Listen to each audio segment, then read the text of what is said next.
Sanibonani babukeli lapha ekhaya nibukela uLondi TV kwi Soul Revival enigama lami ngoQiniso kaMbokazi namhlanje seniphathele uba Bishop Mpanza. But before ngimi-introduce avele, please make sure bafethu nasilandela ku YouTube, sikhona na Twitter, sikhona na Instagram, sikhona na Facebook. Ku YouTube is real_Londi TV.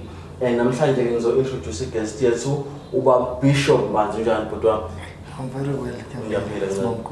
Siyajabula kakhulu ukuthi ufike nathi la ku Londi TV sikwazi ukuthi soxoxa nawe nathi usithelele ngocobo njengabantu abasalandela enkolweni yoKristu.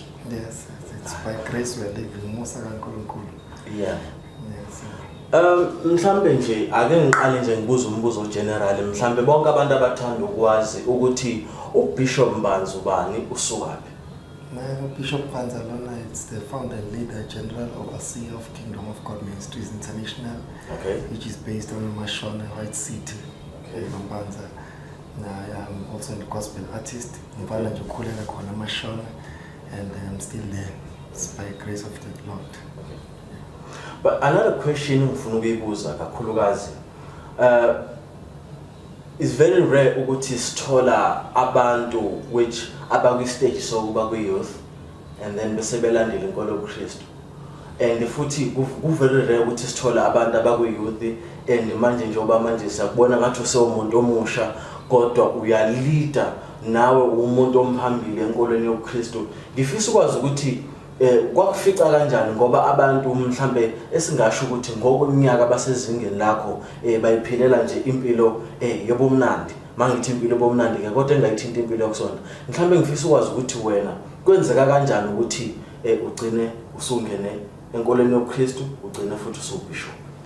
Okay, I think it depends on your life. Nasesinqomeni osithathayo ukuthi wena uyakhula phela manje because angeke ushintshe ungakayitsheni wena. They can preach to you, bengashumayela benza yonke into bekuyale. Ngekho umuntu ongayala umzali oyahambisa ingane yakhe akahlali ngayala.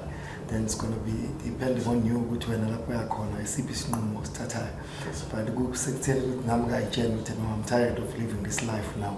Okay. So it's time to change. Because kunezinye izinto obonayo ukuthi no ngiyalimala lana, I'm moving backwards now. We are not born to go back. We have to forward ever, backward never. Okay. We are not failures, but we shall never give up. We shall go upwards better. Okay. Mhlambe enye into engifisa ukuyibuza nabantu abaningi ababukeli boLondi TV abathandukazi, yiziphi ingqinamba eye ubona ukuthi abantu ababaholi benkolo yoKristu futhi ababantu abasha ababhekana nazo? Mhlambe wena ungakusivezele nje usuke wabhekana nazo njengomuntu omusha kodwa futhi osomi phambili enkolweni yoKristu. Okay, firstly I'm married, so yeah, then kuyabiza vele ukuthi ushade ekugcineni lezi zinto ongayi overcome ngakashada. So akulula because uma ungashadile you'll be going up ngegift yakho moving because uNkulunkulu usibusisile phela. Isithuthu uyazi ukuthi masiwile isondo le right, ushwile ulimele ekholweni kodwa igift yasebenza. Now Satan yazama ukuthi abalimaze abantu abaningi abakuyisela emuva, but to survive there ukuyitshela nje ukuthi angikwenzi lokho because Satan he doesn't take things automatically nguwe ozenzela wena. So ukuthi no angifuni mina ukwenza lokho. There are two things engihlala ngisho ukuthi there's the difference between a challenge and a temptation. A challenge is something like when a challenge is like mangibeka inkomishi yamanzi lana ufika umuntu afika ibulale incidentally. But a temptation is like uma uthi wena ngibeka iKFC la ngingayidli, in order to me not eating it mina ngabe ithatha ngibeke ngalo isuke eduze kwami. See usathana beka isilingo ke lana bese kuba kuwe ukuthi uyasithatha noma uyasisusa. Akekho umuntu ovele nje ayibone kusasa esebonile, but it's because umuntu usuke ethatha i-decision. Kukuwe kulele ukuthi wena ubhekana kanjani ne-challenge, how you overcome them, zitshele kuzokwenzeka. Sabonga kakhulu. Mhlambe usakhuluma ngama temptations zonke izinto.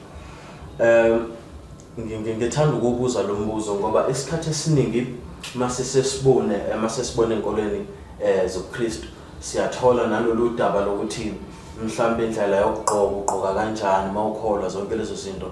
Ngifisa ukuzwa ukuthi wakho uthini umbono kuleyo ndawana njengomuntu Bishob mhlambe iziphi izinto ngoba kukhona abanye abantu ababukeli bolundi TV njengamanje abafisayo mhlambe ukuthi basondele enkolweni yoKristu nabanye abantu abakhona nje ezweni lethu lase South Africa namaphethelo abafisa ukusondela enkolweni yoKristu kodwa manje babeyibashayo nelezi indlela ukuthi mhlambe masasenyokholwa kunendlela yokugqoka ethile kune lifestyle ethile okumele ngiyiphile masenkholwa mhlambe wena uthini ngokwakho kulezo ingxoxo ezivele zibe njalo.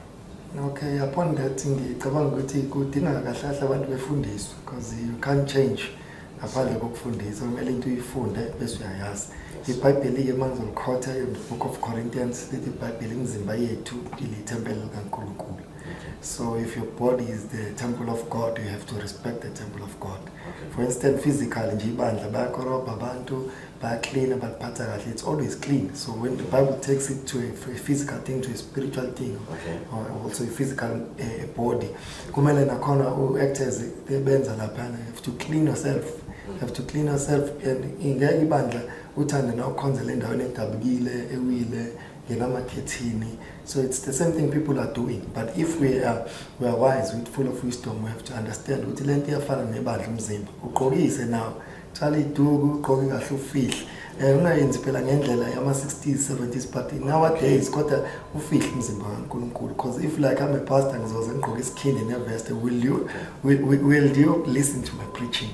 You cannot. So now we have to fihla lento. Wenzele wena noma abantu wenzele fihla ithempeli kaNkulunkulu injalo ngapha. Okay. And then again ngizoqhubekela nje phambili ngembuzo engifuna ukuyibuza and then umbuzo olandelayo usuzogxila kakhulu ekutheni ngibuze usibalela nokuthi uyi-artist. Yes. Mhlambe ukusitshele nje kabanzi ukuthi njengoba uyi-artist ikhona nama project osebenza kuwo njengamanje mhlawumbe abafisa ukwathola awusichazele nje kabanzi njengoba uyi-artist ukuthi usebenza kanjani. Okay, ngine-album engayikhipha 2017 July and August igama layo lithi ngikhululiwe. Okay. I've been on this calling, it's been years now. This cishe mhlawumbe 13 years isobizwe lokuba umfundisi. But ngingafuni ukulamukela ubizo lokho ngilibalekela. So ngabona ke ngicula ngingakwazi ukucula, but I'll see myself dreaming, writing with a pen, songwriting. I'm a songwriter, I'm also a performer. So ngabona ukuthi no uNkulunkulu ufuna ungisa lapha, let me go and save other people. I'm not doing for money but to save. That's why the album ngikhululiwe. Unabantu kumele bekhululwe yimini. I was trapped in a situation, don't know how to do it. So an album ngikhululiwe, it have 10 songs. It's the first song, Just Words Again. The 3 songs which I'm pushing, it's Just Words Again. Ngifuna udumo lwakhe, ufuna udumo lwakhe uNkulunkulu ngesimo sakho, and the last one is ngizohlala. Ngizohlala no Jesus. Those as the songs which I'm really pushing. So kuba kwami artist ke koqale lapho ukuthi mina ngibona ukuthi ngitrapped sengiyalimukela kubizo. uNkulunkulu engafuni ngenze business, engafuni ngenze umsebenzi. Ngathi okay, so now if I'm trying to start and make my own money, let me just take this thing of God. Let me just do it and ngizobona ukuthi izonglead up. Instantly ngathi mangiyenza ngabona ukuthi hayi I'm moving by grace, anointing to anointing, blessing to blessing. Then ngiyarecorda ke le Khawula production, it's more the same as Sony Entertainment or Tina Zungu to study. Those are my brothers. So siyarecorda kakhulu. I'm also planning to do a video launch. Yeah, lezi ngoma ezintathu or else. So uzolibiza uLundi TV lapho. Yeah, obviously ngizobiza ngeke ngishiye. Ngizobiza kakhulu kumele sivele phela indawo yangakithi. Yeah. First come indawo yangakithi kuqala because kuyinzima ukuyaphesheya bekubuza abantu ukuthi ngoba ulana siyakubona uhamba amagcobo kakhulu ake siye lapho lala khona. Fica kuthola ukuthi uhlala emkhukhwini. So you have to fix yourself first, then go towards indaweni ezinkulu ukuze ukwazi ukwenza kuba isibonelo. Wenza video launch, then ngizo release a single eyatenda because studio ke abayana isingle itenda balenzi benza sort of ingoma za piano and those soul right. Now ngifisa uku-attract nalabo abantu bangapha ngakithi ngoba ikhonze kakhulu itenda. It's going to be a video launch and another album. It's also coming. So ngibhalile ngiqedile kusele ukuthi ngiperform. That's all for my being an artist. Okay. Sibonga kakhulu ukuthi usivakashele lapha kuLundi TV ku show yethu. namhlanje ngesonto. Sibonga kakhulu ukuthi nawe uzosipha nje amazwi obuhlakani namazwi kaNkulunkulu. Mhlambe ngaphambi ukuthi ke sesolivala nje uhlelo lethu namhlanje, mhlambe ukubuke lapha kwi-camera, ukudlulisela umlayezo mhlambe nokuthi uthini babukeli boLundi TV njoba lo hlelo lethu liphela. All I'm saying is to everyone which is listening and watching, we have to grow up. We have to grow up. We have to decide what do you want. Empilweni ngeke ukwazi ukuphumelela ungakayitsheli. Zazi ukuthi ufunani, zazi ukuthi ikuphi engizoba yikho kusasa. People must dream big. Kunabantu abangayiboni bekude ngelinye ilanga ihlale upstairs enemonto, but you have to dream big. Start today. Ask yourself what do you want, and don't depend on your parents. Don't depend on those people which are your neighbors, because at the day, either any day God can take them. But depend on God. Put God first in everything you do. Young kid, we are Stolo, we are Plaza, we are everywhere. Just tell God, God, I'm going there, and God will help you. But if you give yourself to God, your life shall never be the same again. May the Lord bless you and protect you now and forevermore. Amen.